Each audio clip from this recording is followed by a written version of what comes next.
OK, merci beaucoup. Alors, comme on les a vus au niveau des affiches, il était question que nous puissions, au-delà de tous les séminaires qu'on a eu à faire jusque-là, en ces jours, nous entretenir sur les orientations Haïti et précisément aux USA. Je pense qu'on a eu à faire un séminaire pareil au Congo en 2015 qui a porté beaucoup de fruits, qui a aidé plusieurs à s'effrayer de carrière et des orientations professionnelles en Haïti et nous osons croire que ça sera aussi le cas ici dans ce que nous faisons.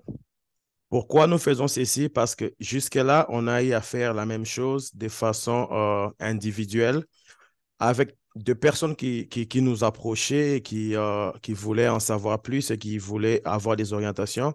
Et on a des résultats dans ce sens avec un certain nombre de personnes. Et alors, on avait juste trouvé qu'il était maintenant temps de le faire un peu avec plusieurs questions d'éclairer plusieurs en même temps. Alors, je pense que la présentation, le diapositif est visible, n'est-ce pas, ingénieur? Merci à ce que nous avons partagé. Vous savez voir ça? Bien sûr que nous arrivons à voir. OK, je suppose que c'est le cas aussi avec tout le monde. Alors, si vous avez des questions pressantes, vous pouvez les poser sur le chat, mais dans le cas contraire, vous prenez simplement note. On ne sera pas long, ne vous en faites pas. Vous prenez simplement note et à la fin, vous allez poser vos questions en toute liberté. Alors, généralement, nous commençons, vous allez souffrir, nous parlons en français, mais le diapositive, on l'a mis en anglais parce que déjà, ce qu'on fait, ça sera pour les États-Unis, mais aussi, on aura une séance spécifique juste en anglais pour les anglophones. Généralement, nous commençons nos séminaires toujours avec une pensée. La pensée, en fait, c'est ce qui résume ce qui nous a motivés à faire ceci, mais par-dessus tout, ça résume aussi ce que nous sommes en train de poursuivre et ce que nous sommes en train de chercher à accomplir dans ce séminaire. Et dans ces séminaires de ce soir, voilà la pensée qui nous a animés. On s'est dit que le but d'une bonne information, ce n'est pas la connaissance, mais c'est être à mesure de prendre la bonne direction. Je vais tâcher d'être vraiment pragmatique tout au long de cette exposition parce que, comme vous le savez, pour ceux qui ont déjà participé à nos séminaires, on ne raconte pas aux gens des choses que nous avons lues dans des livres ou des choses que nous avons entendu parler, moins encore des choses qu'on ne maîtrise pas. On préfère parler et exposer des choses que nous connaissons et des choses que nous maîtrisons. Pourquoi cette pensée? Cette pensée, simplement parce que euh, on peut avoir la connaissance, un bagage de connaissances, c'est une bonne chose, mais ne pas avoir une bonne information, malgré la connaissance que tu auras, ça ne t'aidera pas. Tu peux être en train d'avancer dans la très mauvaise direction juste parce que tu n'as pas réussi la bonne information. C'est pour dire que la bonne information est très capitale pour notre évolution et pour notre avancement. Et j'insiste sur la bonne information. Pourquoi? Parce que moi-même, j'en ai été victime. Je pense que l'ingénieur Mercier vous a un peu parlé de mon parcours. Je suis arrivé aux États-Unis en 2015. J'arrivais avec un bagage déjà bon en informatique parce que j'avais déjà une longue période de carrière en tant qu'informaticien. J'étais par surcroît aussi professeur, enseignant à l'université à l'USIPA. J'étais même en train de faire ces genres de séminaires au Congo où on formait des gens et on les plaçait en entreprise. Mais lorsque j'arrive ici en Amérique, la première des choses, je savais que pour que je puisse percer dans ma carrière, j'ai besoin d'avoir la, des informations concernant justement le fonctionnement du monde Haïti en Amérique. Et j'étais vraiment en quête et à la recherche des informations. Dirais-je que je n'en ai pas trouvé? Non. J'ai eu des informations, mais malheureusement, j'ai eu des mauvaises informations. Les informations du genre, il y a des gens qui m'ont même dit, tu sais, quand tu avais pris l'avion, à la minute où on avait dit serrez vos ceintures, vous décollez. Lorsque vous avez décollé, c'est à ce moment-là que ton diplôme est resté au Congo, tes connaissances sont restées au Congo. Quand tu arrives ici en Amérique, c'est table rase. Tu dois commencer à zéro. Oublie ton expérience passée. J'entendais des choses comme ça tellement en grand nombre. Il y a d'autres qui me disaient, le fait que tu parles anglais avec accent et tu n'as pas encore une bonne maîtrise d'anglais, oublie ta carrière informatique. Tu vas commencer à zéro. Malgré ce que je faisais pour placer les gens au Congo, malgré ma connaissance, malgré mon expérience, le fait d'avoir beaucoup réussi la mauvaise information, parce que l'information, tu ne la reçois pas seulement par rapport à ce qu'on te dit, tu la reçois aussi par rapport à ce que tu vois. J'étais aussi autour de moi en train de recevoir des informations négatives par rapport aux personnes que je voyais. Je voyais presque pas de personnes percées dans ma carrière. Et toutes ces choses ont eu de l'ascendance sur moi pour me dire que, en tout cas, tout ce qu'ils disent, ils ont raison, que je mette juste des tables rases, que je commence à zéro. Je vous dirais même, j'étais licencié en informatique en arrivant si j'avais des certifications. Mais à un moment dans ma tête, j'ai même commencé à faire des recherches pour les GED. Pour ceux qui connaissent les GED, c'est comme l'examen d'état autodidacte des États-Unis. Je me dis, je vais vraiment commencer à zéro comme on m'a conseillé, que je commence par l'examen d'état d'ici, et puis je vais à l'école, je vais avancer. Pourquoi? Je reçois des informations qui n'étaient pas bonnes. Et je passais une année comme ça. Et dans le travail où j'étais, je tombe un jour sur deux Nigérians. Les deux Nigérians étaient en train de dire que non, voilà, on fait une formation sur Cisco, tout ça. Je leur dis Cisco, je leur dis oui, moi je connais Cisco. Ils me posent des questions, je commence à leur expliquer même les choses sur. Ils me disent, tu connais tout ça, mais qu'est-ce que tu fais ici? Je dis, mais j'ai même des certifications dans ces histoires, j'ai l'expérience. Mais je ne sais rien faire parce qu'on m'a dit ça, on m'a dit ça, on m'a dit. Et ces Nigérians vont me dire, tu as reçu la mauvaise information. Tout ce qu'on t'a dit n'est pas vrai. Avec le minimum d'anglais que tu as, avec la connaissance que tu as, voici ce que tu peux faire. Si tu le fais, tu vas te retrouver dans ta carrière. Et à partir de ces informations que j'ai reçues auprès de ces Nigérians et d'autres Kenyans, Nigérians que j'ai pu rencontrer dans ma carrière, j'ai pu constituer un arsenal de bonnes informations. Et avec ça, j'ai pu aider d'autres personnes qui sont arrivées ici avec ces informations et ça les a aidés à aller vite et rapidement dans la carrière. Et c'est pourquoi je dis la bonne information est très importante parce qu'elle te permet justement à avancer vers la bonne direction. Et tout ce que je poursuis ce soir, ce n'est pas une formation que nous faisons, c'est un webinaire, un séminaire, on aura juste quelques minutes d'information. Je sais la force et la capacité d'une information. Je sais ce qu'une seule bonne information peut faire dans la vie de quelqu'un et quelle transformation ça peut apporter. Et j'ose croire que tout ce qu'on va exposer tout au long de ces,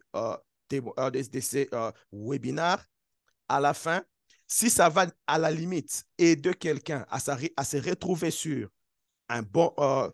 une bonne direction, je pense que nous aurons atteint nos objectifs. Parce que nous avons vu les gens avancer. Les problèmes, ce n'est pas avancer. Les problèmes, c'est d'avancer vers la bonne direction. Aux États-Unis, il y a une réalité que tous ceux qui me suivent, qui sont ici, n'ignorent pas. J'aurais bien voulu entendre des choses comme ça, moi, avant que je ne vienne en Amérique. C'est ainsi que même ceux qui nous ont rejoints, qui ne sont pas ici, si vous avez des projets de vous retrouver en ces lieux, plus vous saisissez ces choses, plus ça vous facilite la tâche en arrivant. Il a été démontré, les statistiques de 2022 estiment que les personnes qui vivent aux États-Unis changent en moyenne 10 à 15 fois de carrière pendant leur vie professionnelle. Les gens ne sont pas à l'aise dans ce qu'ils font. Pour dire plus, les gens n'aiment carrément pas ce qu'ils font comme carrière, ce qu'ils font comme travail. Les gens ne sont pas à l'aise. Les gens veulent à tout prix un changement. Et vous êtes en ces lieux, vous qui êtes peut-être aux États-Unis, vous comprenez mieux de quoi je suis en train de parler. Tout le monde se plaint. Je ne veux pas de ceci, je ne veux pas de cela. J'en ai marre de ce travail. L'argent n'a pas d'odeur, oui. Mais le travail devient un fardeau lorsqu'on fait des choses qu'on n'aime pas, on les fait par contrainte. Et c'est comme ça que plusieurs personnes vivent vraiment par contrainte, où ils n'aiment carrément pas ce qu'ils font, où ils se retrouvent dans des contextes et dans des situations où ils ne sont pas à l'aise dans ce qu'ils sont en train de faire. Et qu'est-ce qu'ils se disent? Les gens cherchent toujours d'autres opportunités, d'autres possibilités pour changer de carrière, pour qu'ils soient un peu plus à l'aise, pour qu'ils gagnent un peu plus, pour qu'ils sentent un peu plus de dignité dans ce qu'ils sont en train de faire comme carrière. Ça, c'est une réalité des États-Unis et personne ne peut échapper à cela.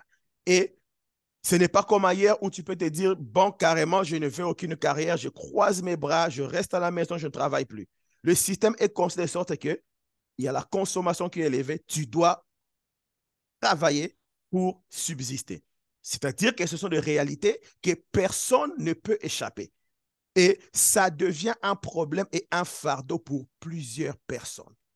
Ça tombe à pic, ça pèse sur plusieurs personnes. Et les gens partent de travail à travail, d'emploi en emploi, des horaires en horaires, et ils cherchent à aller dans les carrières. Pourquoi j'en parle? J'en parle simplement parce que les statistiques disent que dans la recherche de carrière, qui vont paraître stables, faciles à embrasser, qui donnent beaucoup plus d'opportunités d'emploi et qui rémunèrent mieux, il s'avère que les gens trouvent que l'IT se voit être la carrière ou qui va résoudre directement ces problèmes. Est-ce vrai? Est-ce faux? On va les découvrir dans la suite. C'est pourquoi vous entendrez aux États-Unis tout le monde vous dire je vais faire l'IT, je vais faire l'informatique, je vais aller vers l'IT. Parce qu'ils se disent qu'avec l'IT, nous allons résoudre ces problèmes liés à la carrière. Enfin, j'aurai un travail qui me rémunère bien. Enfin, j'aurai un travail digne. Enfin, j'aurai un travail, peut-être que je n'ai pas trop de stress ou je n'ai pas trop de pression. Voilà pourquoi vous entendez tout le monde parler de l'IT, tout le monde aller dans l'IT.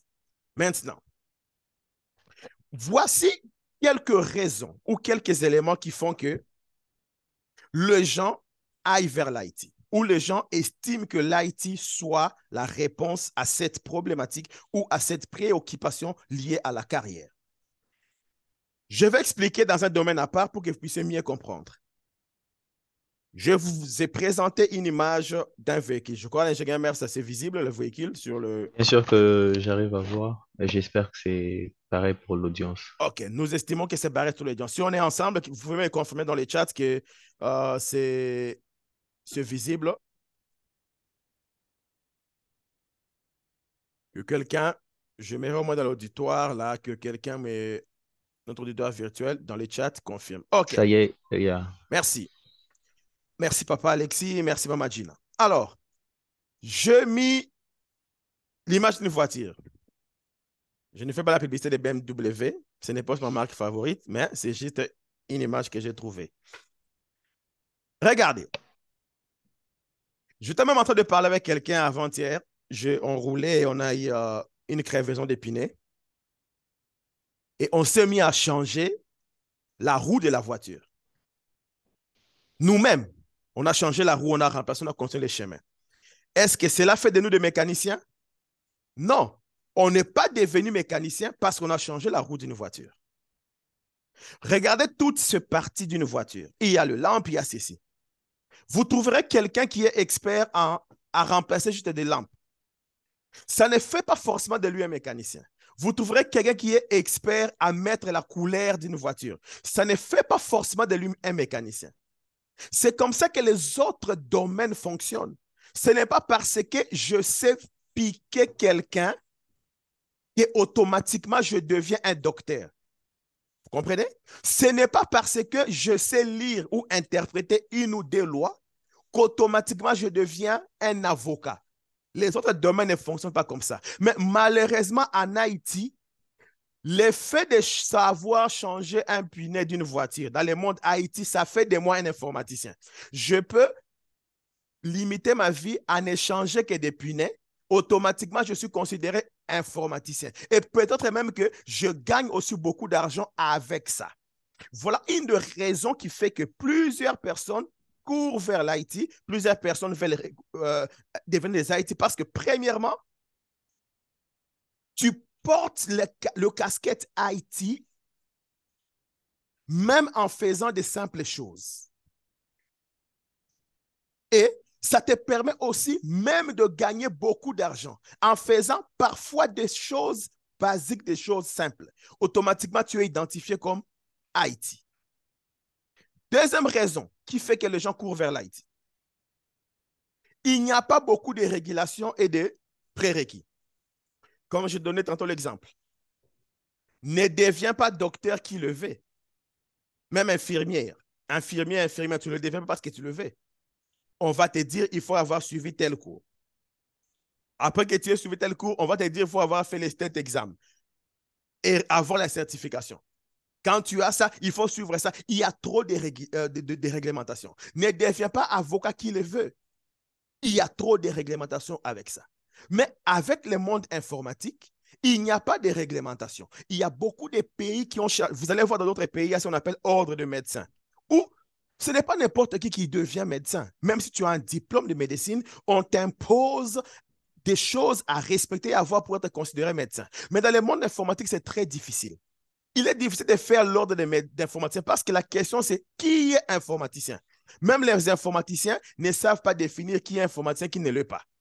Parce que c'est lui qui passe son temps à faire des Photoshop ou des flyers.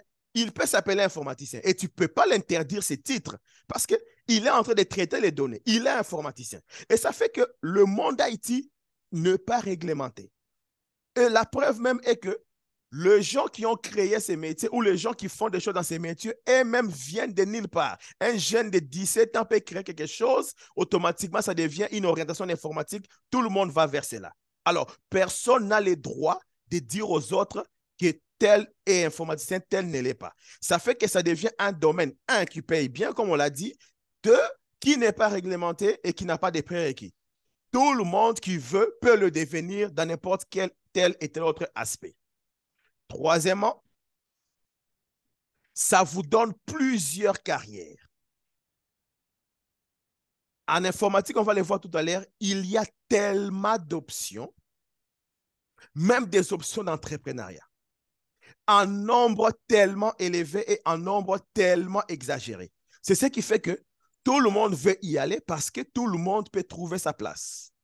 Le temps ne me permettra pas de parler des intelligences multiples, mais pour ceux qui en savent quelque chose, vous comprendrez qu'on n'est pas on est différents. On n'est pas tous de la même manière en termes d'intelligence. Tout le monde est intelligent, mais l'intelligence de chacun s'exprime d'une certaine manière. Il y a ceux qui sont plus visuels, il y a ceux qui sont forts en logique, il y a ceux qui sont forts dans des choses physiques, comme danser, comme bouger le corps. Il y a ceux qui sont forts dans des choses vocales, ainsi de suite. Ça fait que toutes ces intelligences-là trouvent leur place en informatique. Donc, le champ et la porte est tellement grandement ouverte, de sorte que tout le monde peut y aller. Voilà aussi une raison qui fait que les gens vont vers l'informatique. Quatrièmement, l'informatique vous donne plusieurs options pour être reconnu IT. Il y a des domaines où, malgré ton expérience, si tu n'es pas passé par l'école, si tu n'as pas réussi certaines réglementations, tu ne seras jamais considéré cela. Comme je disais, on ne va pas te considérer avocat, lawyer pour les anglophones, juste parce que tu parles bien, tu interprètes 2 ou 3 langues. Non, non, il y a des choses par lesquelles tu dois passer. Mais l'informatique vous donne plusieurs options. Tu peux aller à l'école, l'école fait de toi un informaticien. Tu peux aller dans des centres de formation, ça fait de toi un informaticien. Tu peux apprendre des choses seules, tu deviens informaticien. Tu peux même par expérience, juste parce que tu travailles dans une entreprise où il y a des gens qui font des choses, ils font ça, comme ça. Le fait de voir par mécanisme, automatiquement, tu deviens aussi informaticien. Alors, toutes ces options, ces opportunités qui sont présentes pour devenir informaticien, tellement qu'elles sont en nombre élevé, ça fait que les gens se disent, non, non, non, si je vais changer de carrière, alors c'est informaticien que je vais devenir, c'est informaticien que je dois devenir. Maintenant, voici. Il y a un danger, un grand danger par rapport à ça. Et c'est ce danger qui nous pousse à faire ce séminaire. Pourquoi? Regardez. Je disais tantôt l'importance d'avoir une bonne information. Et l'IT, j'approuve et j'avoue que c'est l'une des options que les gens ont pour changer de carrière, pour avoir ici en Amérique un travail un peu plus stable qui rémunère bien. Ça, j'approuve. Mais le fait d'avoir la mauvaise information fait que l'IT qui devait être la solution au problème devient même le problème pour plusieurs. Pourquoi? Parce que, comme je disais tantôt, l'IT a tellement beaucoup d'orientation, l'IT a tellement beaucoup d'options et beaucoup de choses sont autour de la réalité d'IT.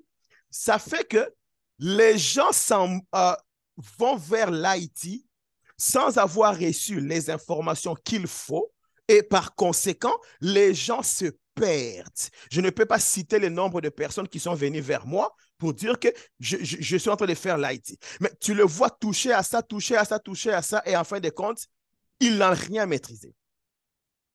Pour ceux qui sont en Amérique, vous savez que beaucoup de formations, beaucoup d'études que nous faisons, c'est par crédit. Il y a des gens qui ont fait l'IT en espérant que si je fais ça, j'aurai un diplôme et j'aurai un travail. Ils ont pris des crédits, ils ont fini, ils n'ont pas pu avoir le travail qu'ils ont espéré avoir, mais ils sont restés avec le crédit. Pourquoi? Ils n'ont pas eu de formation. Et plusieurs personnes sont tombées dans le piège d'IT qui devait être la solution pour plusieurs, mais malheureusement est devenu un piège parce que les gens n'ont pas réussi la bonne information. Pourquoi, dès le début, lorsqu'on a parlé de notre pensée, on a insisté, on a dit combien l'information était très importante. Écoutez, le manque d'information, c'est justement ça qui fait que plusieurs, même ceux qui ont fait des formations en Haïti, qui ont reçu des certifications, qui ont des diplômes, mais tu vas les voir en fin de compte, ils ne savent pas travailler avec ça. Et là même, je peux aller un peu plus loin, au-delà de l'Haïti. Combien vous verrez des gens en Amérique qui ont des bachelors, qui ont des diplômes dans des domaines, mais ils ne travaillent pas dans les domaines pour lesquels ils ont étudié la bonne information. Et je vais vous l'expliquer dans les slides suivants. Regardez. Je prends juste le premier exemple. Comment tu fais un CV aux États-Unis? La manière dont tu fais les CV aux États-Unis diffère de la manière dont tu fais les CV ailleurs, précisément en Afrique, par exemple. Si je prends le cas du Congo d'où je viens, quand tu fais un CV, tu dois mettre ton âge parce que beaucoup d'entreprises recrutent en fonction de l'âge.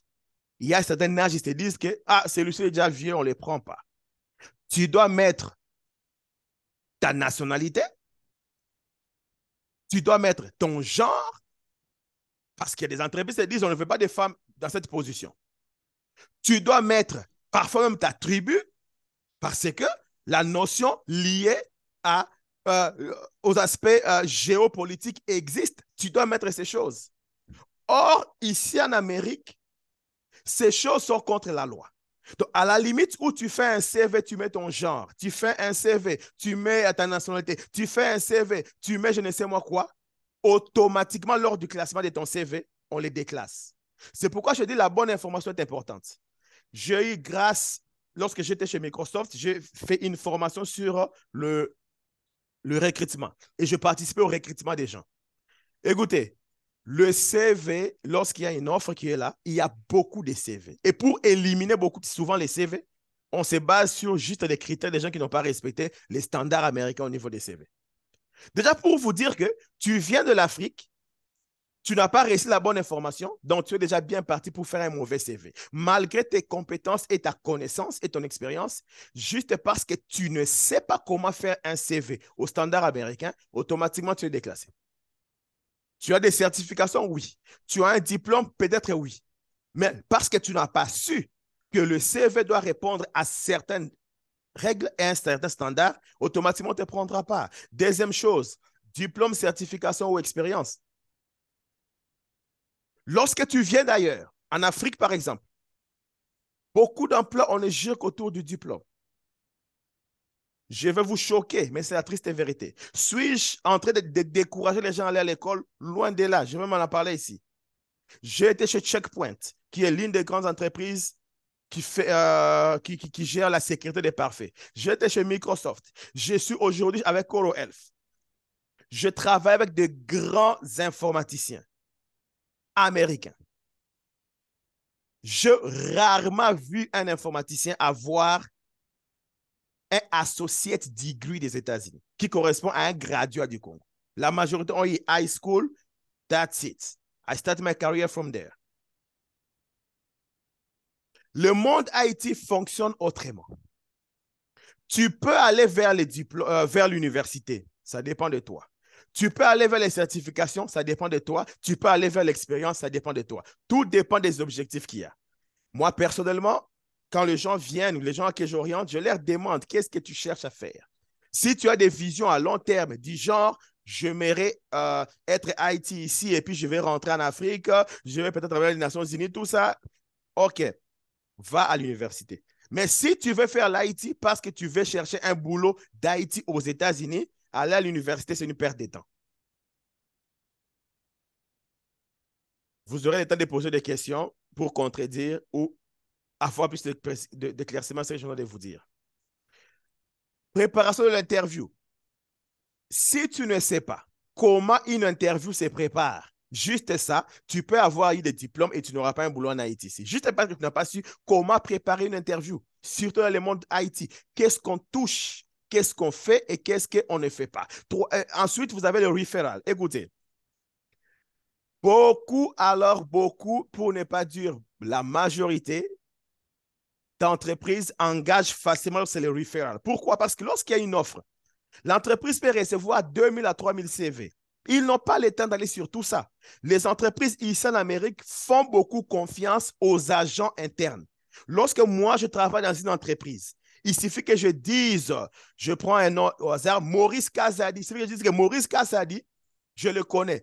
Je prends le CV de Maurice Kazadi, j'amène dans notre HR. On va appeler Maurice Kazadi directement pour lui faire l'interview. Si elle est bon, on les prend. C'est ça la notion de référal. Et ça fait que, voilà pourquoi vous allez voir, le Nigérian, les Indiens, ces communautés, ils ont pu bâtir un réseau très important et ils font de référal automatiquement. Voilà pourquoi vous trouvez qu'ils sont dans les contrôles. Et nous, sauf que je parle ainsi, pour la marche des Congolais qui sont en ligne, nous avons un réseau à nous où on se réfère dans des choses que je préfère ne pas dire ici. Et ça n'aide pas justement. Vous voyez? Alors, vous comprenez que si tu ne comprends pas la notion de refaire, c'est-à-dire, moi, j'ai eu la facilité de me retrouver quand même dans un réseau des gens où je suis passé, de certains Nigérians, de certains Kenyans, de certains Indiens, et on garde des contacts comme ça. Lorsqu'il y a des offres, voilà pourquoi souvent ceux qui me connaissent, vous voyez souvent je publie des offres, je signale, parce que juste dans un réseau comme ça, il suffit que je prenne un CV, j'envoie, il y a plus d'opportunités qu'on t'appelle pour l'interview. Parce que c'est ça la notion du référent. La culture. Si tu n'as pas compris la notion de culture, malgré ton bagage, malgré tes compétences, on ne te prend pas. Je me souviens, je suis allé, je fais une interview dans une entreprise ici. On ne m'avait pas pris. Après quelques années, au travers d'un ami qui y était, on m'a rappelé. Avec le temps, je vais finir par comprendre pourquoi on ne m'avait pas pris. On m'a dit que tu n'étais pas Fanny. Donc, je n'étais pas, hein? Je ne sais pas, ingénieur Mersa, Fanny, vous le traduisez comment en français? Je dirais cool, peut-être. Bon, C'est pas vraiment exact, mais je dirais voilà, pensez peut-être dans ce cool. sens-là. Pourquoi? L'Américain, dans sa logique, tu peux être intelligent, tu es fort. Mais s'il trouve que tu n'es pas un peu ouvert, tu n'es pas prêt à faire rire, tu n'es pas amusant, voilà, pour ceux qui ont dit amusant, marrant, si tu ne l'es pas, on ne te prend pas. Moi, je viens de l'Afrique.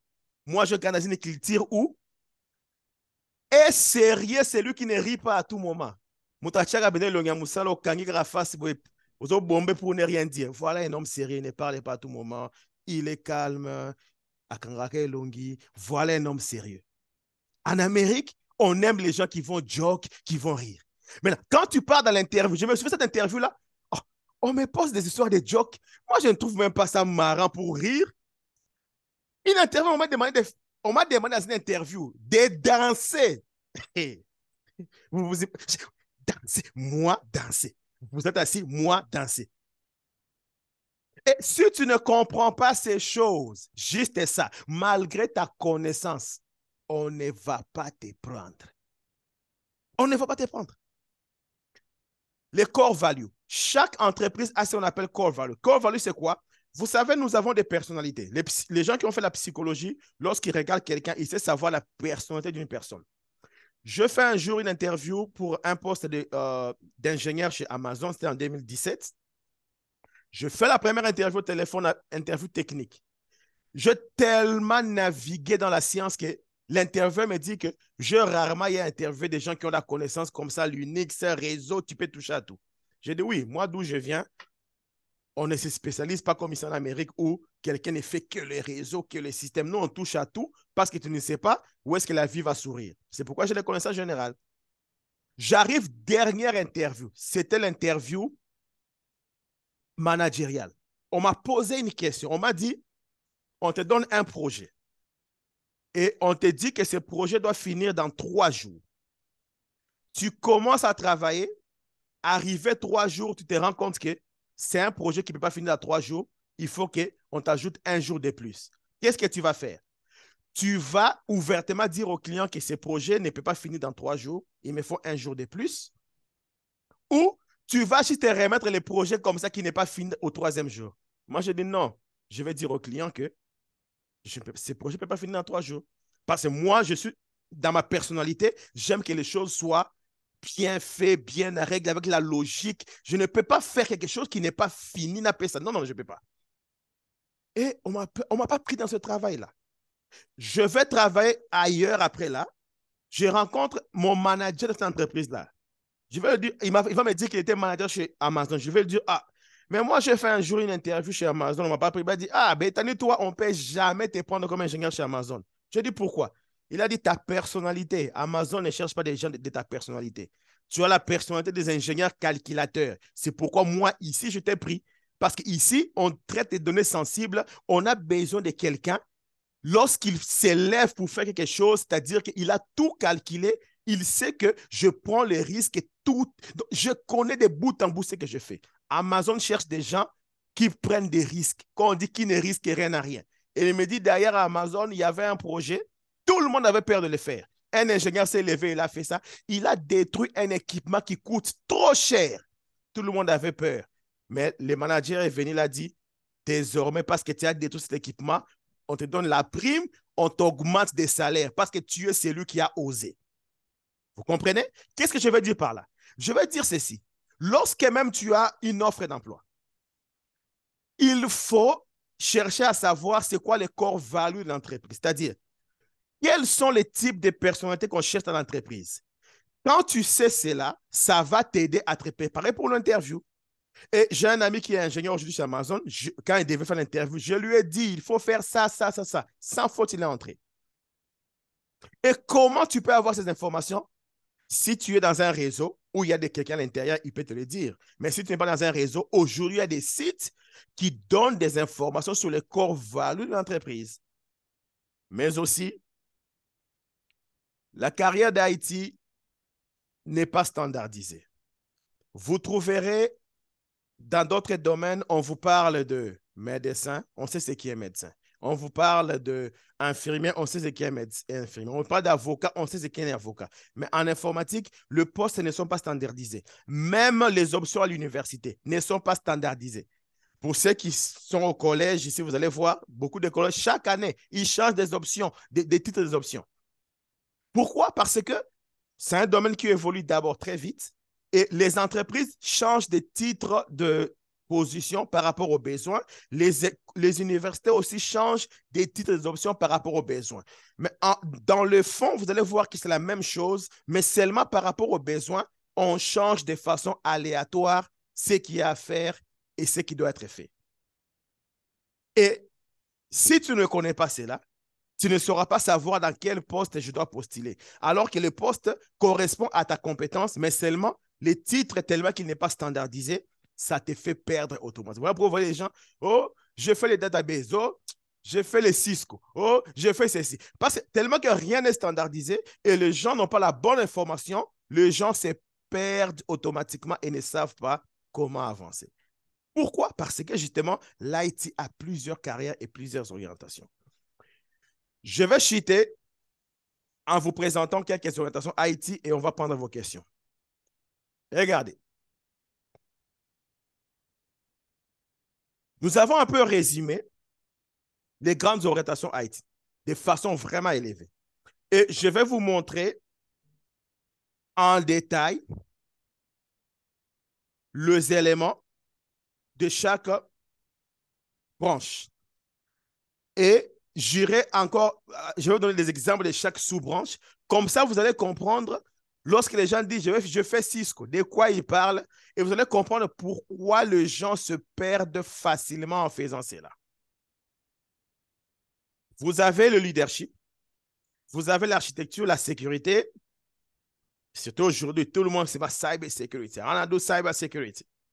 Vous avez le database, les développeurs, network admin et système, et puis vous avez les business analysts. Ce n'est pas tout. Je prie juste le phare. Comme je dis, rien n'est standardisé en informatique. Si je vous dis que ceci est tout, je vous aurais menti. Et personne ne peut vous dire tout ce qui existe. Regardez. Les IT leaders, ce sont ceux qui jouent le rôle de management, OK? Ceux qui sont responsables de la vision ou même du fonctionnement du département IT. Dans la structure, dans l'organisation, dans l'organigramme ou l'organisation des entreprises, si je prends le standard américain, vous allez voir, il y a généralement, il y a le président de l'entreprise.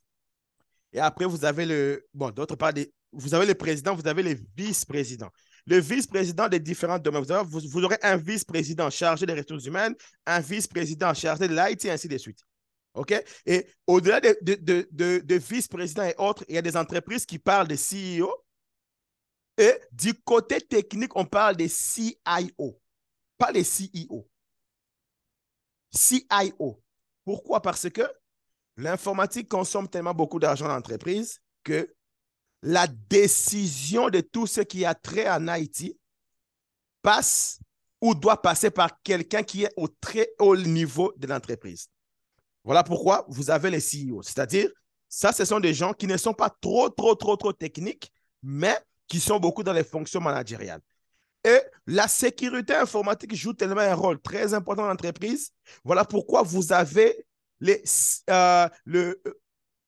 CSO, Chief Security Officer, ou les CISO, IT Director, IT Manager. Si tu sens que tu as des capacités managériales et autres, tu peux y aller. Et la mauvaise nouvelle que j'ai pour vous est que les gens souvent qui ont ces responsabilités dans l'entreprise, ce ne sont pas forcément des gens qui ont fait des PhD, ce ne sont pas forcément des gens qui ont fait de master et autres. Ce sont juste des gens qui ont des capacités managériales, un minimum de connaissances et qui vont dans cette direction, qui montent jusqu'à ce niveau-là. Ça dépend d'une entreprise à une autre. Vous avez l'architecture. Ce sont des gens qui construisent l'infrastructure sur laquelle toute l'informatique doit fonctionner, toute l'informatique doit rouler. Aujourd'hui, on parle de cloud, infrastructure architecte. C'est le travail que je fais aujourd'hui. Vous avez des solution architectes, technical architectes et autres. Toutes ces personnes-là, en réalité, font le même travail. Mais chaque entreprise définit cela à sa manière. L'infrastructure évolua beaucoup. C'est pourquoi aujourd'hui, vous entendez parler beaucoup plus de cloud parce que beaucoup vont dans les clouds. Alors, ceux qui faisaient l'infrastructure de façon normale les font maintenant du côté du cloud. Et vous avez le network and system admin. Ce sont les gens qui sont responsables du système, c'est-à-dire de tous les serveurs de l'entreprise et du réseau de l'entreprise. Je vais donner un exemple pour bien comprendre.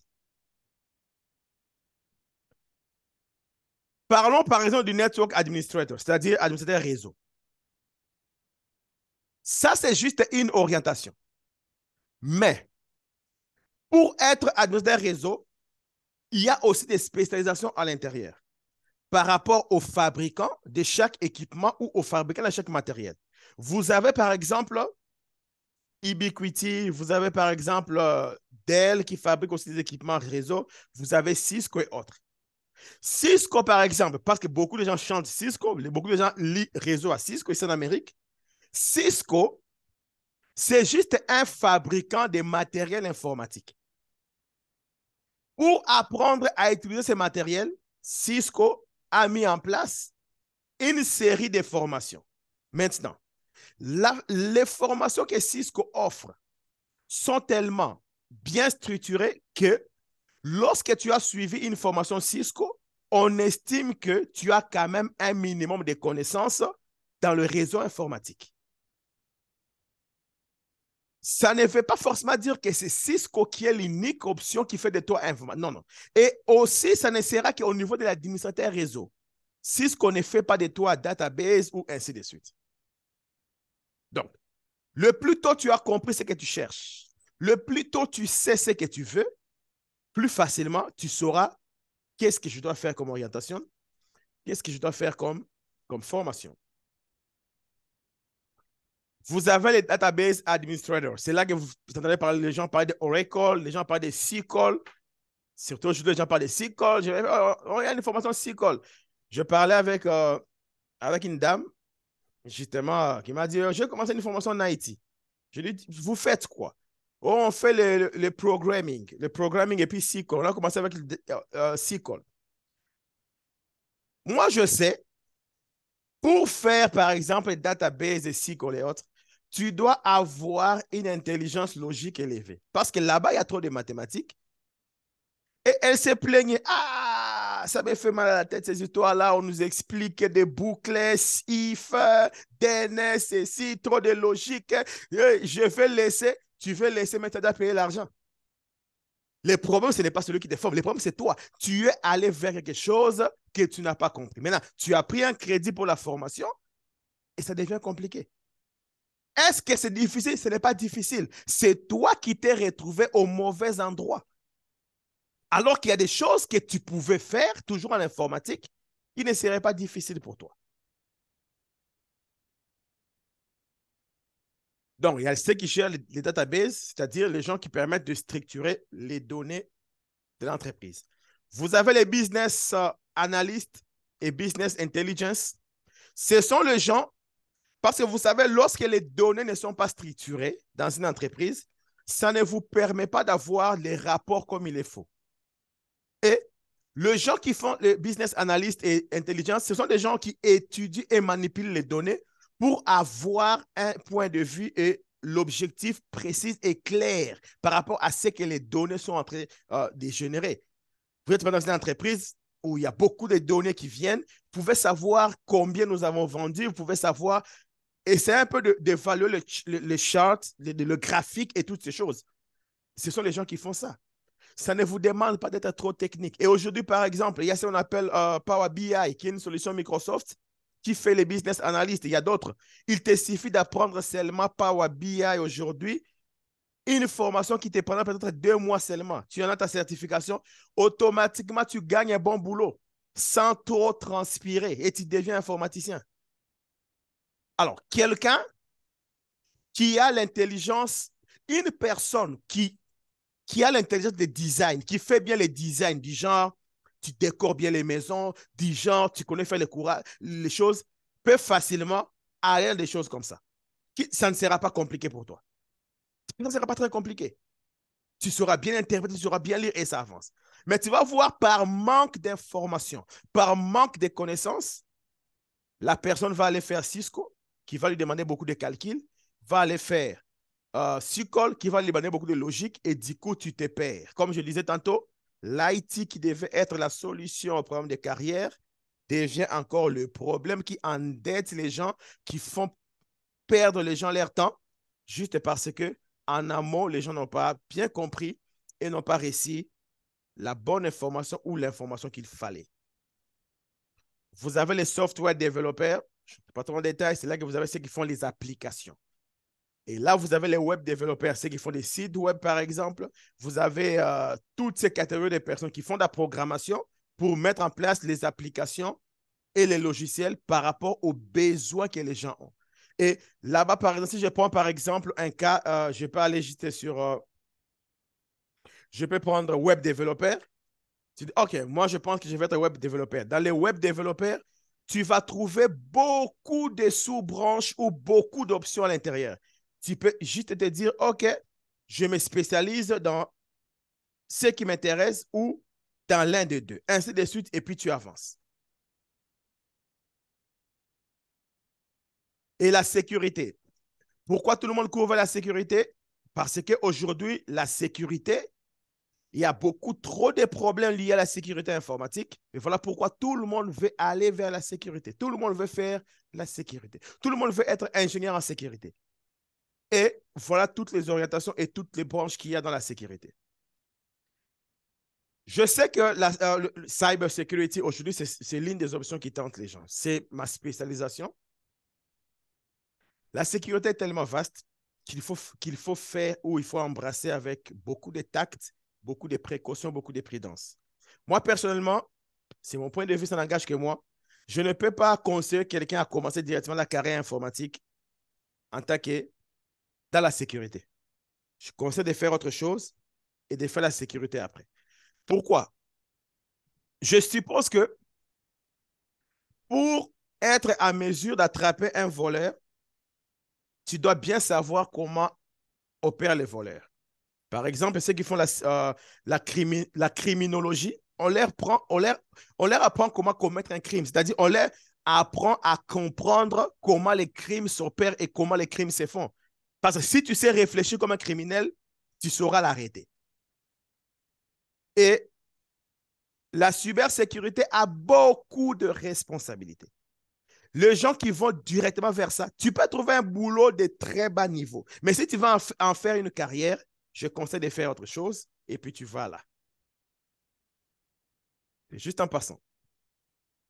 Et après, vous savez ceci qu'on appelle Helpdesk Customer Support, qui est la porte d'entrée, qui est l'entry level pour plusieurs personnes dans le monde IT. Plusieurs qui veulent commencer dans le IT, ça, c'est vraiment la voie d'entrée. C'est-à-dire, tu es proche des utilisateurs pour les aider à résoudre les problèmes qu'ils ont. Tu téléphones, on t'appelle, on t'envoie des tickets, ainsi de suite.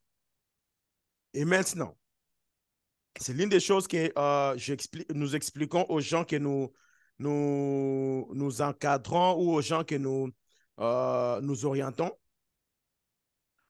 Lorsque tu fais ces choses, j'ai encadré les gens ici que j'ai orientés, quelques Congolais et un Camerounais. Je voulais bien les faire venir pour qu'ils témoignent, mais le temps n'a pas vraiment trop permis. Je vais juste en parler. Sur la fin, ne vous en faites pas. On est à l'heure. Sur la fin, vous allez poser des questions. Une des choses, et ça, je le dis aux gens que nous orientons, et c'est ça l'un des problèmes qui fait même que les gens puissent ne pas prospérer dans ces choses. Il y a la notion de la sémence, c'est-à-dire accepter à un moment de sacrifier un temps pour apprendre ces choses. Beaucoup de gens que j'ai vu réussir dans ces choses sont des gens qui se sont dit non. De toutes les façons, j'ai fait 5 ans, 10 ans aux États-Unis. J'ai fait des doubles cailloux, j'ai fait des 3 cailloux. Je m'en sors pas, ça ne marche pas. Que j'accepte de travailler part-time pendant 6 mois ou pendant 3 mois, que je gagne juste le minimum pour mes factures, le reste des temps, que je focus lire ces choses. Après 6 mois, l'argent que tu vas gagner quand tu auras un bon boulot, ça sera de loin élevé que ce que tu gagneras en faisant 2, 3 cailloux. Et c'est seulement ce simple principe comme ça que plusieurs n'arrivent pas à cerner. Il y a même quelqu'un qui est venu vers moi, que je devais orienter. Il ne comprenait pas la notion de la rémunération. Si tu ne comprends pas la notion de la rémunération, tu ne vas pas avancer dans ces choses. Écoutez, un travail qui te paye 25 $ par heure, mais qui te donne la possibilité de faire une formation ou qui te laisse le temps de faire des formations avec un travail qui te paye 30 dollars par heure, mais qui ne te laisse pas le temps de faire des formations. Le travail où tu gagnes plus, c'est le travail où tu y es payé 25 dollars avec possibilité d'apprendre. Le problème est que beaucoup de gens dans leur tête pensent que la rémunération, c'est seulement l'argent.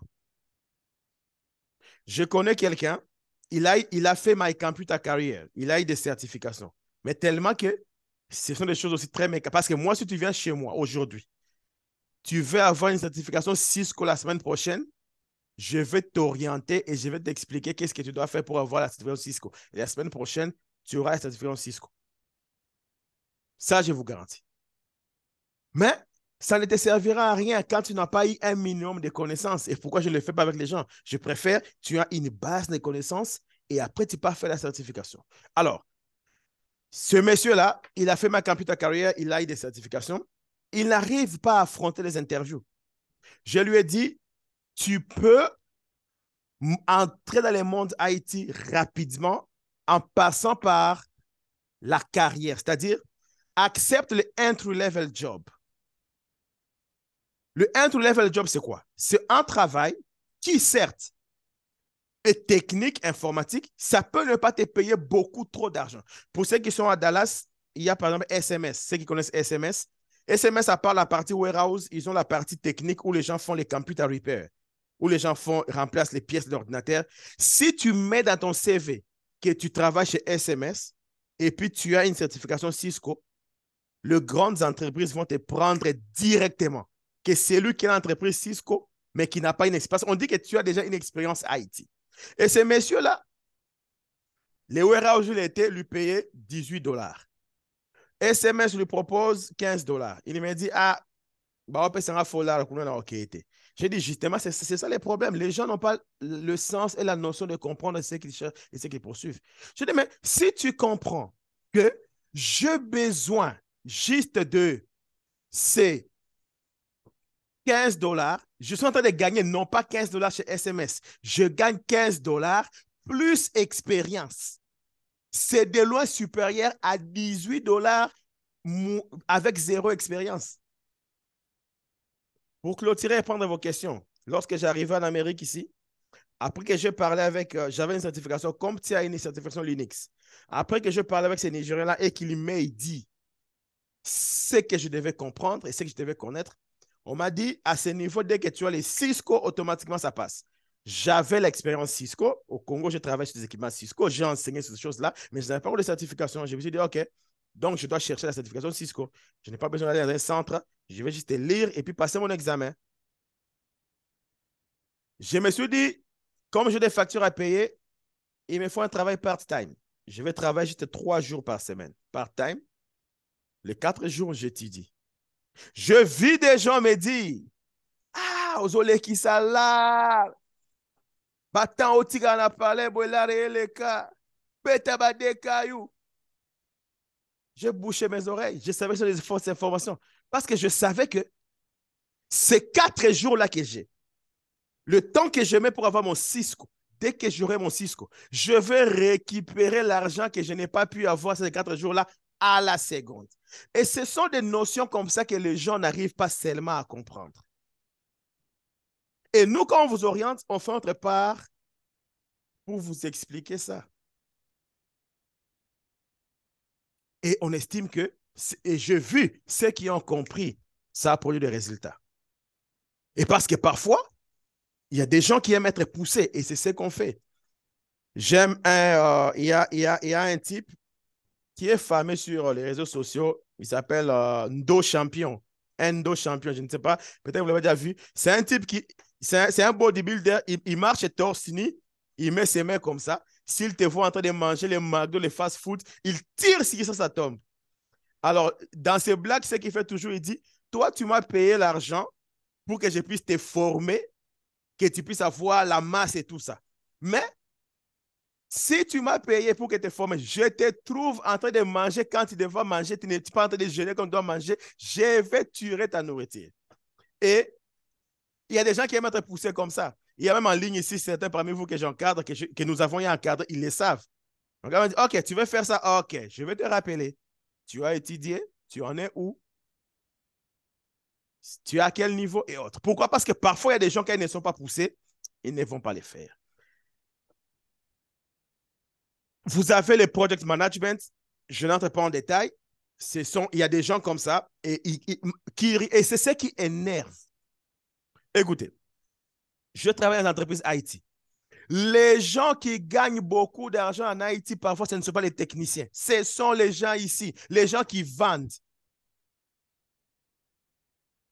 Lui, qu'est-ce qu'il fait? Il connaît seulement parler, il connaît convaincre. Il connaît rien en technique. Il bloque seulement les mots et il commence à les vendre. Si tu as l'art de parler, tu as l'art de communiquer, je, je, je vous dis parce que nous, quand on oriente, on vous donne des options d'entrepreneuriat. Tu es par exemple congolais.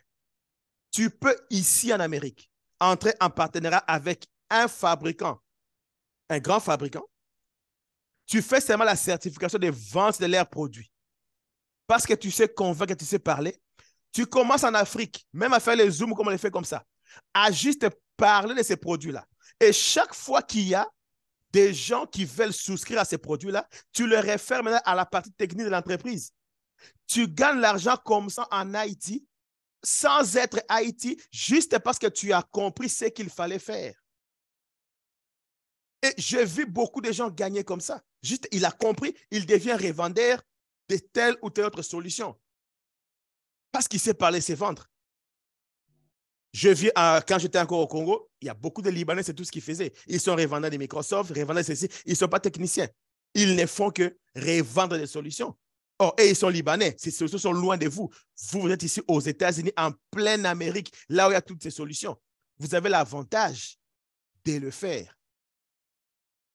Donc, alors, comme l'ingénieur Mercer vous disait au début, nous, on fait l'orientation, c'est-à-dire on vous aide pour vous aider à comprendre quelle orientation vous pouvez prendre l'IT, vous montrer telle orientation va ceci, telle orientation donne tels emplois, telle orientation aide ceci. On oriente les gens pour leurs interviews. Nous avons eu à travailler plusieurs fois avec des gens avec leurs interviews qui ont été concluants parce que je fais tellement beaucoup d'interviews ici en Amérique et ailleurs. Je connais dans tel domaine des questions qui ne peuvent pas rater et je sais comment se préparer et comment savoir dans telle orientation quelles sont les questions qui peuvent être formées. Et on a aussi des formations que nous-mêmes on propose et des orientations, des formations, des plateformes de formation que vous pouvez faire. Alors, je pense que l'ingénieur Merce a mis un lien sur le chat. L'ingénieur Merce, vous pouvez encore le mettre là.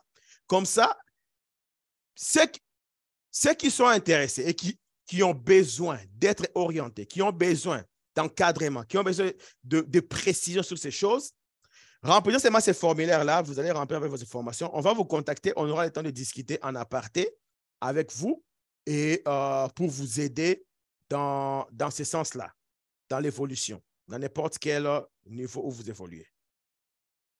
Alors, et ceux qui veulent nous envoyer un email, vous avez une question, je mets cet email dans le chat.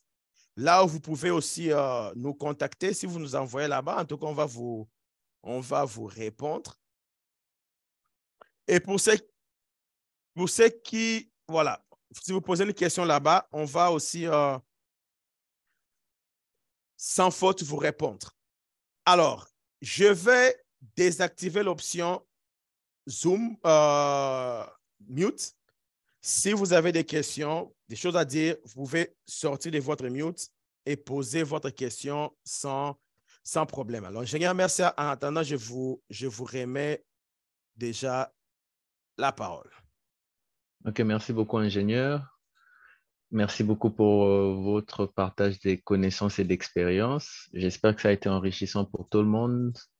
Et là, nous allons prendre les questions. Quiconque a une question, vous pouvez soit le mettre dans le chat, mais ça sera préférable maintenant de lever la main et on va vous désigner. Vous pouvez poser votre question à vive voix. Merci beaucoup.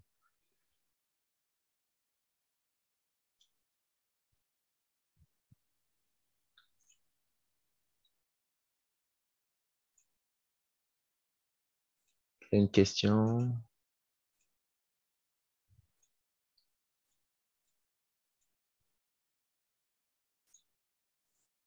Ok, avant que les autres ne mettent des questions, moi, je veux bien poser une question. Ok, je vois, il y a Mac. J'ai préféré que Mac pose sa question. Je reviendrai avec ma question plus tard. Vous pouvez y aller, vous avez feu vert, Mac.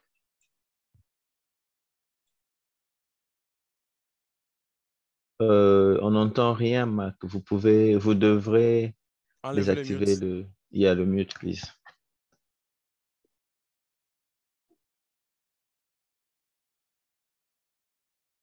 Nous n'entendons rien. En entendant que Mac n'arrive à résoudre sans problème. Bon, ma question, c'est celle-ci, ingénieur. C'est vrai que maintenant, il y a plusieurs PAF, si on va le dire ainsi, en termes de carrière d'IT. Mais qu'est-ce que vous pensez de l'obsolescence? Parce qu'on peut bien, actuellement, on a toutes ces possibilités d'apprendre. Prenons le Power BI, maintenant, on peut l'apprendre et c'est en vogue.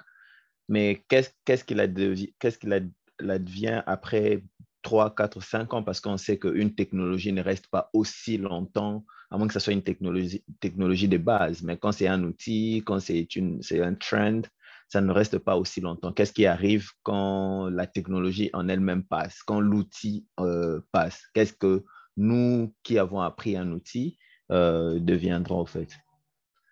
Voilà, très, très, très bonne question, ingénieur Mercia. Et c'est ça justement l'un des problèmes qu'il y a dans le monde d'Haïti, où n'importe quand, quelqu'un peut se retrouver, tu avais commencé quelque chose et tu te retrouves que tu ne sais plus, tu ne l'es plus au fait.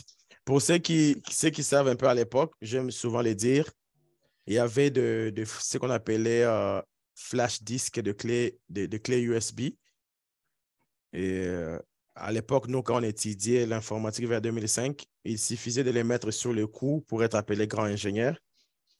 Et aujourd'hui, ça n'existait plus.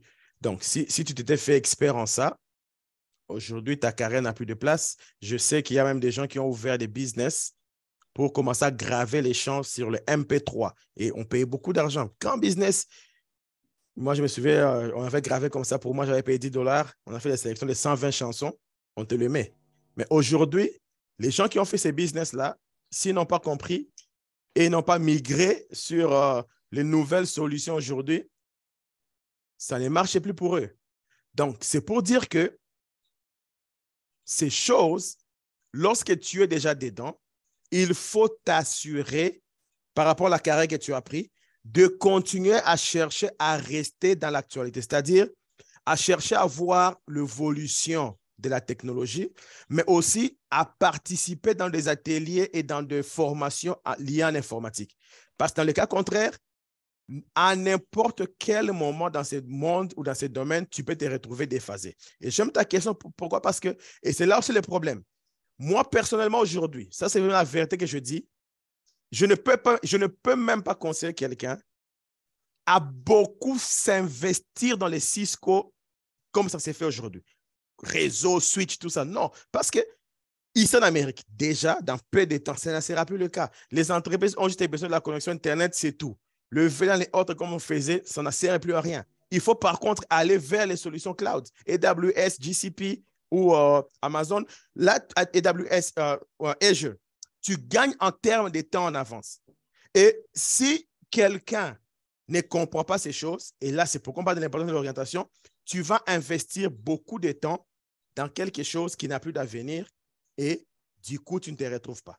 Donc, ingénieur Mercia, comme on disait, c'est très capital et c'est très important que les gens puissent comprendre cela ainsi et essayer d'avancer dans ce sens-là. Ok, en entendant, est-ce qu'il y a une autre question? Sinon, moi, j'ai des questions, hein. S'il y a quelqu'un d'autre qui a une autre question, parce qu'il Ils y a disent Mac qui... ils ne peuvent Il y a... pas en mute, je ne sais pas. Quelqu'un au hasard peut essayer d'enlever son mute?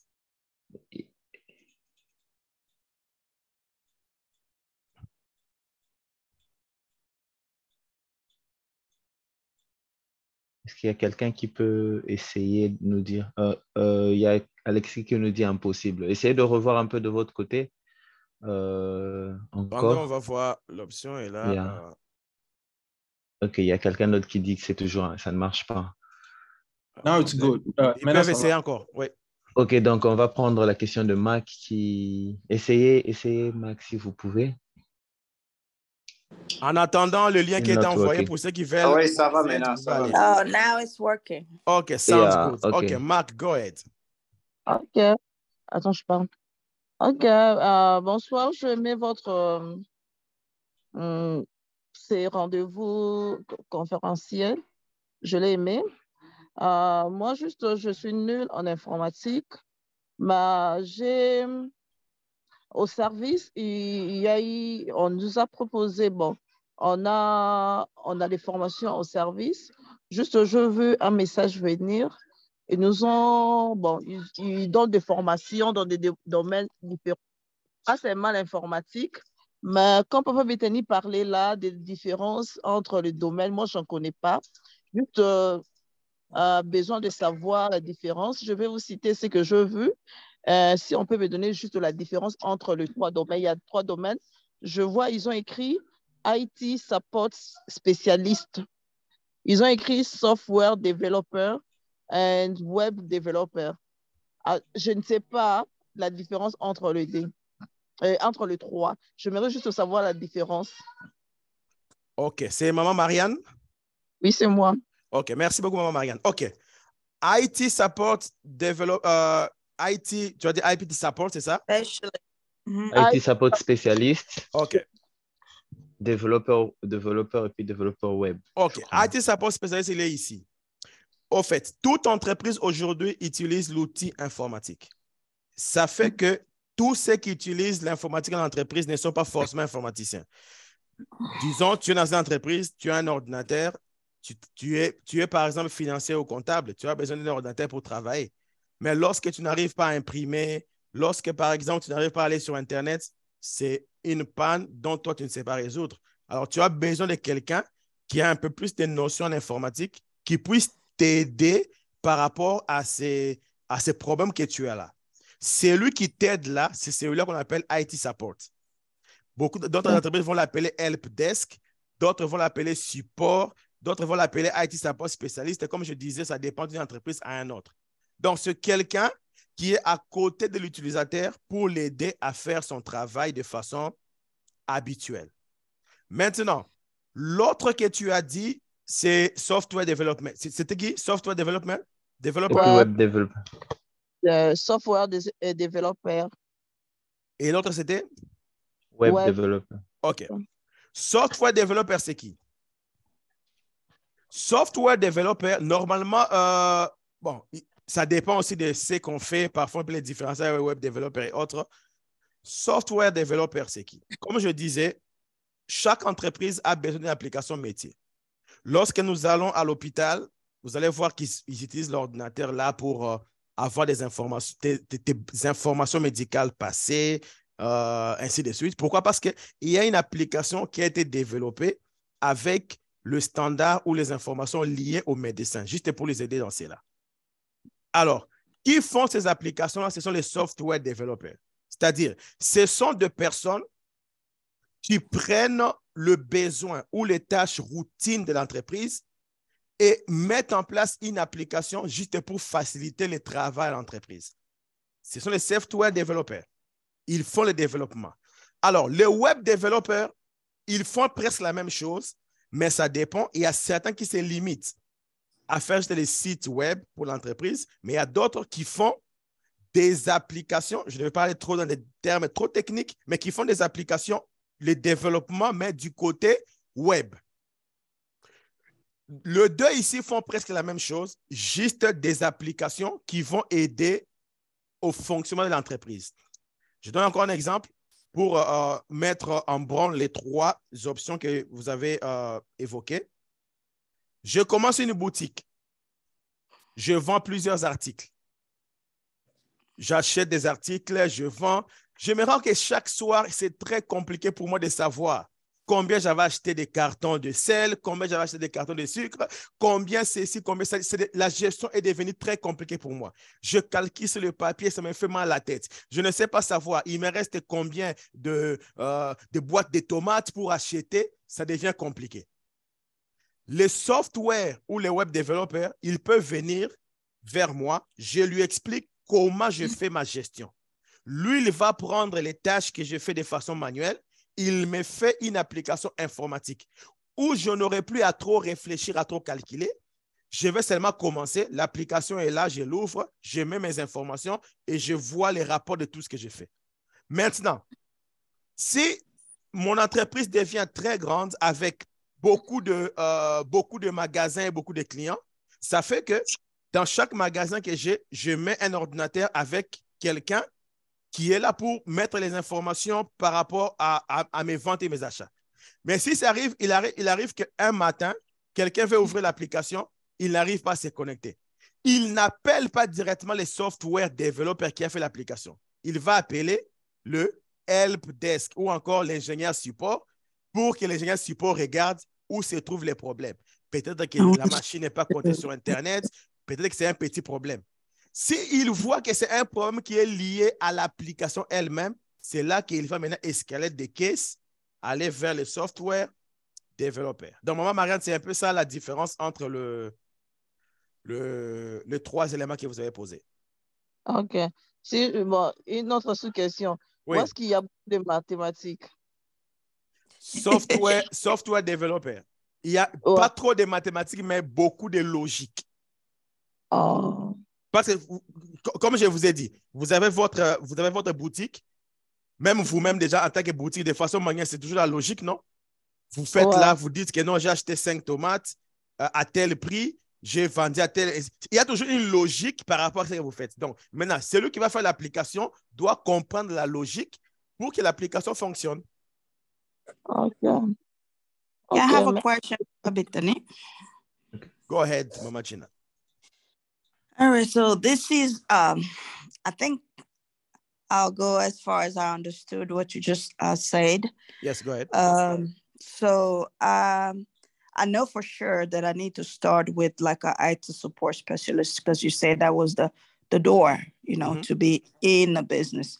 But as after that, I just want something there to stick with one thing and they will make me money, you know, that can make not a lot, but decent money. I want to go to or network and system admin as a wireless network engineer, or I can go to IT tech, architect. It's between, let's see, I know you are doing the cloud, right? I want to do something like IT system architect or enterprise or solution. So which one between those two, like the wireless network engineer or the IT system architect, which one is more, pays more, basically? Okay. Thank you for the question. The pay will depend. The pay depends on different things. The first one will be, as you say, first of all, the entry-level job you just report, IT support, that's pay less. Okay, that's right. Do not pay more. And also, yeah, let me put it this way: it depends. You know, here in America, when you are salary, okay, when you are salary. You may work overtime, but you are not getting pay for the overtime you are doing. Correct. No? Yes. So, and I have seen most of the time IT support position, they are paid hourly. They may say, okay, IT support position, you have like, let's say $30 or $35 an hour, but you have overtime options. And you are cloud engineer or you are, let's say, architect engineer, you have like 90,000 a year or 100 a year, but you do not have overtime. Now, which one pays the most? I think, because let's say, yeah, you get it. Because I think 90,000 a year, it's like 40, probably $40 an hour. But without you having overtime, you are paid less than whoever who is doing IT support with overtime. That being said, it really depends on what you want to do. Even though you are paid hourly, most IT job, you will always be doing Overtime. That's why you used to see me sometimes in church. I'm around with my laptop. I'm there I'm doing overtime, you see. But if I have to reply to a question, talking about which one paid more based on salary, without talking about overtime or not, I would say architect. The architect, okay. Architect paid very well, but it's a little bit a high level. You can't just start there. You have to accept to start a little bit low and then go high. And what is good with IT? Experience, it's not really the matter of time. Experience is the matter of the work you are doing over time. Okay. You know what I'm saying? Depending on the company where you are working, or depending on the effort you are doing to on research or on and learning stuff, you can start as IT support. Probably just after 3 months, you jump to a cloud position, an architect position, where you are getting well paid. I have seen people where I've been working here, just coming from high school, they just get one certificate, they join the company because they are young, they have enough time to read, to work. It will just take them 3 months or 4 months to go higher from entry-level position to higher position. Oh, okay. But what is important, you just need to start somewhere. Whenever you start, you will get many opportunities and many doors to grow. Okay. So if I'm doing IT support specialist and it's an entry level, like you said, and after 6 months or so, do I still need to take like a certification, or do I need to go back to school for the IT architect to have that position? Or I can, from just the IT support, I can just jump into the IT architect? You don't have to go to school. Right. Let me put it this way. The way I've been saying, the IT world work on different matter. I have experience. I have a long experience. Right now, the position I am in, I've been there after I left Microsoft. At Microsoft, I've been working as on security field. I had a contract with them. The position I am in right now is in cloud, and is cloud architect. I never done any of these before. I have knowledge on how networking and system works, but those cloud stuff are new for me. Now the question is, how did I get there? I got there by referral. I have a friend of mine who works there. He just told the manager, hey, this guy is good in networking, he has experience. They interview me on networking, they saw that I have experience. They say, okay, you have experience, okay, join the company, we give you 3 months, you will be learning Azure, you will be learning those stuff, and that's it. You see, so it depends on many things. By the time you have the blueprint, you have the minimum knowledge. And you build a good networking. That's what I was talking about, importance of networking. At Microsoft, I have seen Indian people ruling the company from this president, the CEO, Satya Nadella, till the bottom guy. Why? They have a networking. Same thing with Nigeria. If I am an IT leader today, here's the truth. Most of the job, even IT, you can learn by doing. Right. Experience I have. You know when you get to a warehouse, they tell you, hey, you see this? You just have to do this, do this, do this. You put it there, that's go. Even IT, you can do that. Right. If I am a CEO in a company, or I am whoever who has the decision to hire someone, I can pick you up. I say, okay, Sister Gina works good. She can catch up. I can pick you up. I put you there as an IT. You will learn by doing. So that's what I'm saying. There are many ways and many opportunities to get there. The problem is most of us are not in the correct network. Networking. Okay. Yeah, that's the problem. So that's true. You're absolutely right. Because my younger brother, he never do any IT or anything. His friend was in IT with a big company, so he just started a little thing here and there, and now is in the management department, not knowing anything. He's just learning while he goes. That's how it works. I've seen Nigerian people doing that. They will say, hey, man, you know where I work? Okay, this is the job. I want you to take 1 month, just be prepared on these areas. And when you come to the interview, this is what they will ask you. You get prepared when you get there, but you now have, sometimes the problem is you have to be just someone who can catch up quickly and will put yourself in hard work. By the time you can do that, you are good to go. You're good. Okay, thank you. But don't worry, guys, we have a network. All right, thank you. Yeah, another question. Go ahead, brother, yes, Monsieur Roland, Monsieur Mac. Allez-y, merci. Est-ce qu'on peut avoir 2 questions maintenant? Comme ça, vous le répondez tout de suite. Comme ça, on va prendre Monsieur Roland et après, on va prendre Monsieur Alexis. OK. Il pose les questions au même moment. Après, vous donnez des réponses par rapport au temps aussi qui fait. OK, ça marche. Bien. Monsieur Roland, la parole est... Ouais, merci beaucoup. Merci pour cette visioconférence que j'attendais impatiemment, puisque je sais que quand mon professeur Bethany s'adresse aux gens, c'est toujours avec beaucoup de bonnes explications, c'est toujours intéressant. Alors, j'ai 3 petites questions que j'ai d'ailleurs toujours posées. Aujourd'hui, j'en ai vraiment l'occasion parce que il a abordé les sujets des formations. Alors, j'aimerais savoir, bon, moi je suis en RDC, hein, on parle plus de l'Amérique, mais je suis en RDC, je pense qu'il pourra peut-être m'orienter aussi.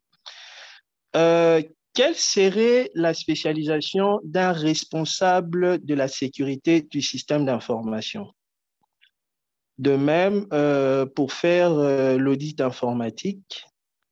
Et puis, quelle serait aussi la spécialisation pour quelqu'un qui veut aider les entreprises à implémenter leur infrastructure ou système de sécurité, toujours dans la filière informatique, système, tout ça.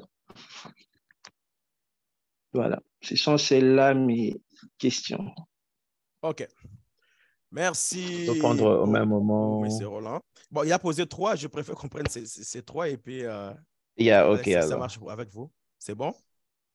Il n'y a pas de problème. OK. Alors, monsieur Roland, en termes de spécialisation et autres, vous voulez savoir la spécialisation à faire pour un responsable pour la sécurité, c'est ça?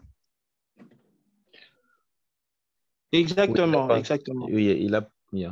Sécurité, et puis c'est lui qui fait quelle spécialisation pour arriver à aider les gens à implémenter des systèmes de sécurité et puis pour faire l'audit. OK. L'audit informatique. Je vais commencer avec l'audit. L'audit, là, vraiment, ça va dépendre de beaucoup de choses. Je prends les standards américains, par exemple. Il y a des conformités, par exemple HIPAA, qui est une conformité médicale, où on s'est dit il y a une certaine manière de traiter les données médicales. Alors, la spécialisation à faire, d'abord, tu dois avoir juste un minimum de connaissances en informatique, du côté technique, OK? Juste un minimum. Et beaucoup plus de connaissances en termes de normalisation. Si je viens faire l'audit sur le plan, par exemple, médical, je dois connaître les HIPAA. Parce que là, les HIPAA dit, par exemple, dans un hôpital, lorsque le réseau Wi-Fi est configuré, il y a une certaine manière où il faut traiter les SSID, c'est-à-dire le broadcast du nom de Wi-Fi. Si je fais les HIPAA, lorsque je viens auditer, je dois être à mesure au moins de savoir vérifier la configuration Wi-Fi. Je dois être à mesure de savoir voir comment les accès se font. Donc, l'audit, la spécialisation dépend des types d'audit que tu veux faire. Si tu veux faire la spécialisation par rapport aux normalisations, aux standards. Mais si tu veux juste faire la spécialisation ou pour commencer à auditer, les systèmes d'information, s'ils sont configurés comme ils le font, là, tu peux te spécialiser à ethical hacking ou test de pénétration. Parce que là, ça te permet de voir la solidité de la configuration ou de l'implémentation d'un système d'information. Alors, ces choses viennent de l'expérience et c'est l'entreprise qui fait l'audit qui établit le checklist du travail qu'il va faire. Tu ne vas pas trouver une formation comme telle précise qui te forme en ça. Non, ça dépend du besoin. Mais c'est très simple à faire lorsque tu as déjà une connaissance basique sur l'infrastructure et les systèmes et un peu sur les applications. Et après, tu ajoutes juste la standardisation. Maintenant, pour aider à implémenter les systèmes de sécurité, c'est là que je disais, il faut avoir des notions de connaissances, au moins en système et réseau. Parce que dans une entreprise, c'est lui qui est responsable de la sécurité, ce n'est pas les développeurs. Ce n'est pas le DBA, c'est en général l'architecte. C'est lui qui fait l'architecture, c'est celui-là qui le fait. Alors, si tu veux le faire du côté cloud, par exemple, tu vas voir que ce soit Amazon, que ce soit Google, que ce soit Azure, ils ont une formation spéciale sur l'architecte cloud de la sécurité. Je peux te trouver le code. Tu peux m'envoyer un audio même demain sur WhatsApp. Je vais te trouver le code de ces différentes certifications pour AWS et pour Azure. Comme ça, si tu veux te spécialiser dans ce sens-là, tu peux le faire. Mais tout dépend juste de l'expertise auquel toi-même tu t'es exposé, tu t'es soumis. Mais je vais quand même t'envoyer ces éléments-là. Okay, d'accord, merci. Ça m'aiderait énormément. Merci beaucoup. Ça marche. D'accord. Mais je vais mettre, on peut prendre le prochain. Ok, nous allons prendre M. Alexis et vu le temps, donc je crois que ça sera le dernier intervenant à haute voix. Sinon, vous avez l'adresse email, vous pouvez toujours nous faire parvenir vos questions en plus. Et il y a quelqu'un qui demande dans le chat, est-ce que nous avons un groupe WhatsApp? Non, nous n'avons pas un groupe WhatsApp. Par contre, nous pouvons interagir directement. C'est monsieur ou madame Armic. Désolé, je ne connais pas les visages derrière, donc c'est un peu ça. On va prendre monsieur Alexis, et puis je vois il y a une main de la part de Victoire. Commençons par monsieur Alexis. Et monsieur Alexis, vous étant aux États-Unis, je crois, au-delà de votre question, si vous avez une expérience à partager, vous pouvez toujours partager. Exactement. Je sais que vous êtes Haïti. Ouais. Yeah, exactement. Because, comment je peux dire, tout ce que vous avez brossé, c'est vraiment mon parcours ici, jusque-là. Parce que là où je suis maintenant, vous pouvez préciser l'État, ne vous en faites pas. Yeah, je suis à Kentucky. Je suis à Kentucky, Northern Kentucky, right? Yeah. So, ce que vous avez dit, en partant même des recommandations du collège, de l'emploi, apprendre sur place avec les aînés dans l'entreprise, c'est vraiment ce que moi j'ai fait. Parce que j'ai fait 3 ans à DHL avant d'aller au collège. Et là-bas, j'ai trouvé qu'il y avait des formations, des certifications que l'État Kentucky pouvait payer gratuitement. C'est ce que moi j'ai fait. Parce que depuis que je suis aux États-Unis, je n'ai pas encore payé les études avec mon argent. Et même les laptops que j'utilise, on me l'a donné avec des frais de COVID. Donc, il y a tellement d'opportunités que si la personne a la bonne information, comme vous avez dit, vous pouvez monter et tout peut être clair de votre côté. Parce que moi, j'ai commencé à tant que database technician. On était dans une entreprise ici, Jabil. On fait assemblage, démontage de serveurs à Amazon. Maintenant, moi, j'étais dans la partie technique. Et l'interview, c'était aussi, comme vous avez dit, c'était une recommandation. Je ne savais même pas, c'était une amie qui a recommandé. Et puis, je me suis réveillé un matin, on m'a dit, est-ce que tu connais... Ils m'ont demandé d'expliquer c'était quoi les boot posts. Vous voyez, les Power on Safe Test là. J'ai expliqué. Et puis, il m'a demandé, est-ce que tu as quelques notions de Linux? J'ai dit, oui, je connais quelques notions parce que j'avais le CompTIA certificat à cette époque-là. Et puis, il m'a dit, OK, c'est bon, on va faire le deuxième interview demain. Et quand je me suis levé, j'ai juste pris YouTube ici, j'ai pris des vidéos de notions de Linux. J'ai étudié ça sur YouTube ici à la maison. Et puis, le lendemain, quand il m'a posé des questions, j'ai répondu ce que j'avais vu ici sur YouTube. Et puis, j'avais commencé le travail, ils m'ont payé $22 à l'heure. Et puis, le reste, j'ai appris ça là-bas, dans le travail, avec les amis. Et puis, ce qui est bien, je n'invente rien quand je travaille. Il y a déjà ce qu'on appelle, il y a une liste de solutions à appliquer dans chaque problème. Donc, quand j'ai un problème où le serveur ne s'allume pas, il y a un fichier qui montre quel est le schéma à suivre. Tu dois vérifier tel component, faire ça. Si c'est aussi un problème matériel, ça se voit que le CPU est broken, je le remplace directement. Ouais. Après, quand j'ai quitté là-bas, j'ai été encore recommandé à un ami qui devait rejoindre DHL en tant qu'administrateur comme ça. Et le matin, on m'a appelé. J'ai passé l'interview le même jour et puis on m'a envoyé les contrats le même jour. On m'a demandé, tu commences quand? Je dis, dans 2 semaines, je commence. Et puis, c'est là où je suis maintenant. Je suis IT support. Tout ce qu'on fait là avec les utilisateurs et tout. Et il y a maintenant mon manager qui n'a même pas les associés, comme vous avez dit là. Il a seulement des livres qu'il a lus. Il est manager et puis chez nous. Donc, il surveille tout. Il a monté les serveurs là-bas. Tout, il fait. Il n'est même pas parti à l'université.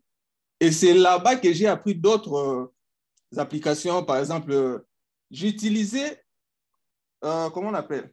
ServiceNow pour les tickets là. ServiceNow, yes. Yeah. Donc, il m'a montré des choses côte à côte comme ça. Que par exemple, si je dois rentrer au collège, ça va me prendre peut-être 6 mois avec les tests et tout. Donc, vous voyez, et c'est là-bas que j'ai compris que nous sommes en train de migrer vers le cloud. Et c'est ce que je veux faire l'année prochaine. Parce que je vis la manière dont nous travaillons. Il y a simplement un ordinateur que vous mettez sur Internet et puis le reste, on se connecte. Ouais. Voilà. Donc, c'est un peu ça, mon témoignage. Et j'aimerais bien rejoindre le réseau pour voir qu'est-ce que vous avez fait côté cloud pour m'améliorer. Parce que là, j'ai quelques certifications l'année prochaine. C'est aussi payé gratuitement dans les scholarships. Donc, c'est ce que je vais faire. Je vais vous l'envoyer et vous allez voir comment est-ce que vous allez essayer de m'orienter. Donc, voilà un peu. OK, merci beaucoup, Alexis, qui vient du Congo, comme plusieurs, et qui est là. Vous avez suivi son témoignage. Donc, pour vous dire que tout ce qu'on raconte ici, ce sont des choses vraies et vérifiables. Donc, et le fait qu'il soit déjà comme ça dans un bon networking, c'est fini, il est dedans. Il va monter, et ça marche comme ça. Allez-y, ingénieur, merci.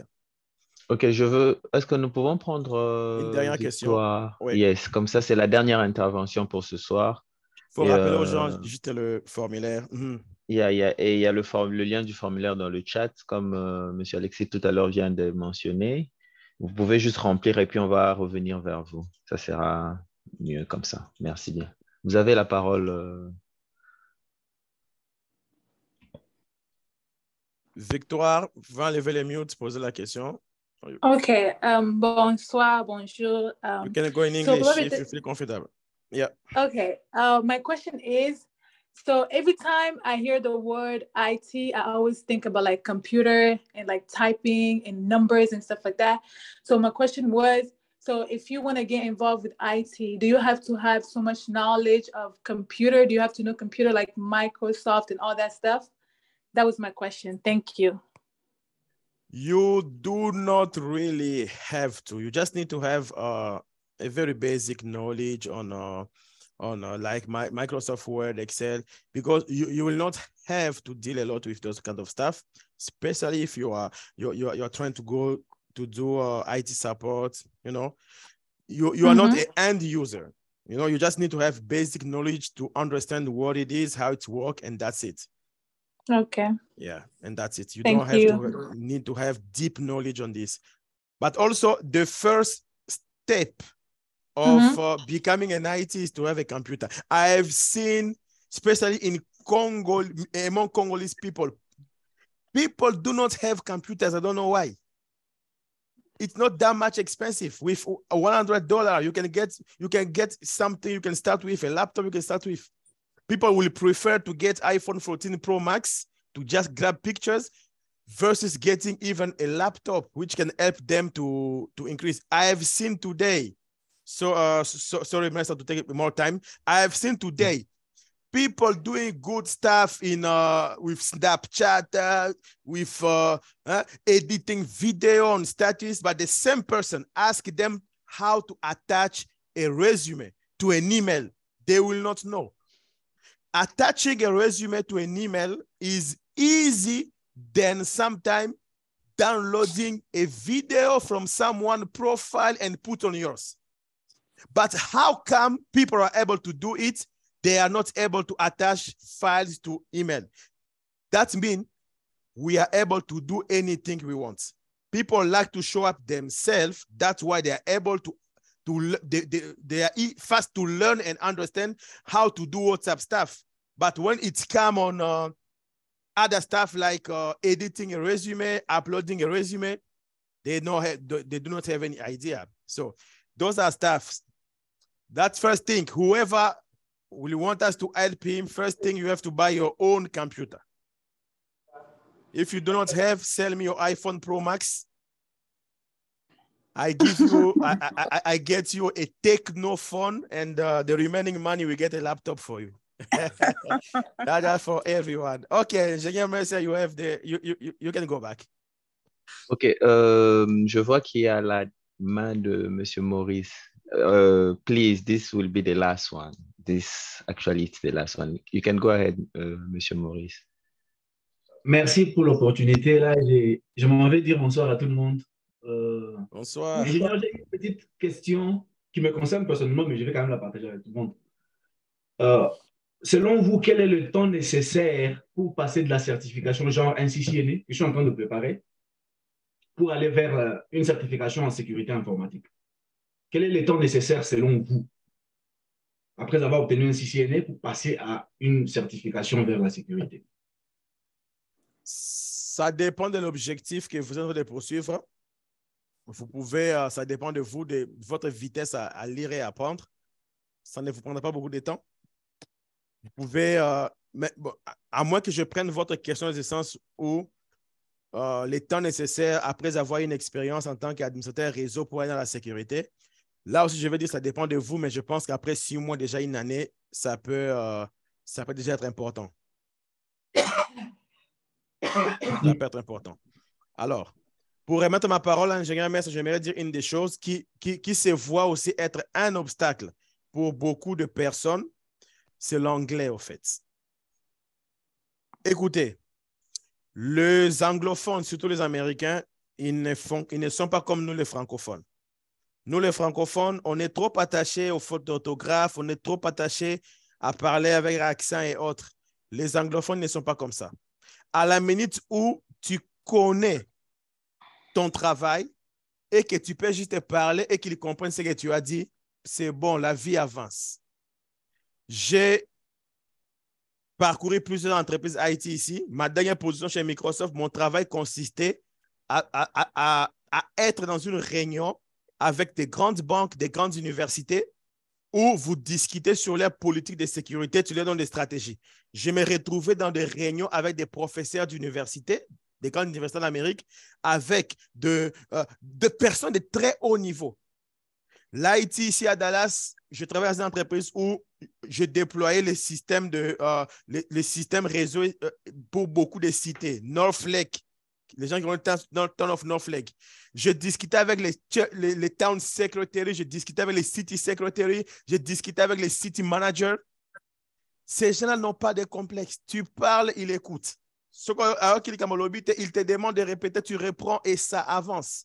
Et j'en parle parce que des fois, c'est un obstacle qui les gens se disent, ah, je préfère ne pas y aller parce que je ne connais pas l'anglais. Non.